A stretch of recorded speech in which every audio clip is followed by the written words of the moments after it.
10 பைசா செலவு இல்லாமல் வீட்டில் இருக்க 3 பொருள் வச்சு கிச்சன் ஜன்னலில் இருக்க விடாப்பிடியான எண்ணெய் பிசுக்க போக்கலாம் வாங்க.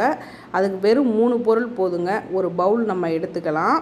அந்த பவுலில் பேக்கிங் சோடா 2 ஸ்பூன், பழுத்த எலுமிச்சம்பழம் கெட்டுப்போன எலுமிச்சம்பழம் இருந்தால் பரவாயில்ல, அந்த சாறு ஒரு 2 எலுமிச்சம்பழம் சாறு விட்டுக்கலாம். அதே மாதிரி நம்ம வீட்டில் இருக்கிற ஏதோ ஒரு சோப் ஆயில், நாங்கள் மகளிர் சுய உதவிக்குழுவில் வாங்கின சோப் ஆயிலை ஒரு 2 மூடி ஊற்றிக்கலாம்.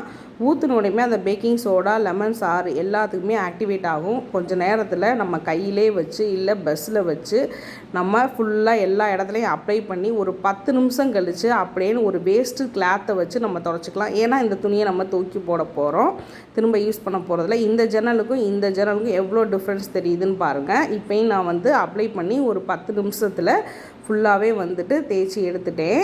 ரொம்ப ஈஸியாகவே க்ளீன் ஆயிடுச்சு. ரொம்ப ஸ்க்ரப் பண்ணணும்னு தேவையில்லை. நீங்களும் இதை ட்ரை பண்ணி பார்த்துட்டு எப்படி சொல்லுங்கள். பை.